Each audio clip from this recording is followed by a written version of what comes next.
12 বছরে এই প্রথম ভাঙ্গরা বাজার চেয়ারম্যান প্লাজার ইতিহাসে সকল ব্যবসায়ীদের এমন একটি আনন্দের দিন এসেছে। আজকের এই ভিডিওটা শুধু একটা নৌকা ভ্রমণের গল্প নয়, এটা আমাদের সম্পর্ক, ভালোবাসা আর একতার গল্প। আমি কাইয়ুম হাসান নাঈম আপনাদের সামনে সেই গল্পটাই ছোট করে তুলে ধরার চেষ্টা করব। তাই আর নয়, আজ এটা পক পক শুরু করলাম আজকের ব্লগ। সকালে নির্দিষ্ট টাইমে চলে আসলাম ওয়ালি আহমেদ চেয়ারম্যান প্লাজায়। তারপর আমরা সবাই এক কালারের গেঞ্জি পরে বের হয়ে গেলাম নৌকার উদ্দেশ্যে। নবীনগর থেকে আমরা নৌকায় উঠলাম, নৌকাও ছেড়ে দিয়েছে। এদিকে বড় ভাইয়েরা খাসির গুস্তগুলো পরিষ্কার করতেছে। সকাল সকাল রওনা দেওয়ায় কেউ বাড়ি থেকে খেয়ে আসেনি, এর লেগা এখন রুটি কলা আর ডিমের ব্যবস্থা। সবাইরে দিয়া আমার বাগিরটা আমি লয়ে আইছি, মজা ওই খারাপ না। এদিকে রান্নার কাজও শুরু হয়ে গেছে গা।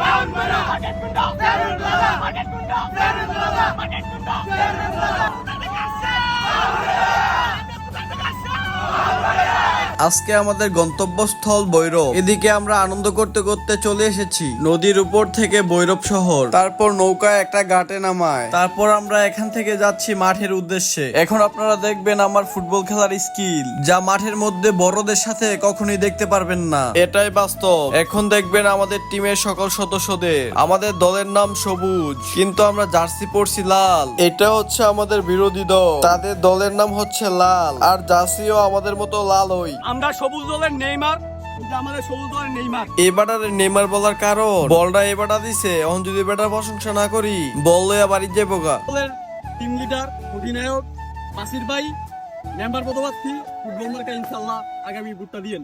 খেলার আগে বাইরে থেকে শরবত খাওয়ানোর লেগে 100 টাকা নিছিলাম, এর বিনিময়ে প্রচারণা। এদিকে শুরু হয়ে গেছে খেলা। দুই দল ওই হাড্ডাহাড্ডি লড়াই, কিন্তু আমরা দলটা একটু স্ট্রং মনে হইতাছে, কারণ এই দলে আছে বিশ্ববিখ্যাত খেলোয়াড় লিওনেল নাইম। আমার লগে ফারানা দেখা ধাক্কা মারে। খেলাধুলা শেষ করে আয় পড়লাম গোসল করার লাগা। মেঘনা নদীর এই স্বচ্ছ পানিতে ডুব দেওয়ার সাথে সাথে সকল ক্লান্তি যেন বেসে গেল। ঢেউয়ের ছন্দ, শীতল পানির পরশ আর মুক্ত বাতাস, প্রকৃতির মাঝে এমন প্রশান্তি সত্যি অন্যরকম। এদিকে খাওয়া দাওয়ার কথা শুন না সবাই সিরিয়ালে বসে গেছে গা। সবার চেহারা দেখা মনে হইতাছে আসলে অনেক খিদা লাগবে। তারপর সবাই একে একে খাবার দিতেছে। আপনারা তো ভাবেন আমি মনে কোনো কামই করি না, নিজে না সেটা সবাই হাওয়াইতাছি। শুধু আমি একা না, এই জায়গায় যে বড় ভাইরা দেখতেছেন হেরাও আগে হাইছে না। সবাইরা হাওয়াইয়া আমরা হাইতাম বইছি। সত্যি বলতে রান্নাটা অনেক মজা হয়েছে, এর লেগে ফ্যাট বই রয়ে হাইছি। এরপরে মুরব্বীরা একটা ঘুম দিছে। আমরা দেখতাম মেঘনা ব্রিজ আর রেল লাইন দুইটাই অপূর্ব সুন্দর। ঘোরাঘুরি শেষ করে এলাম নৌকার মধ্যে। এদিকে সবাই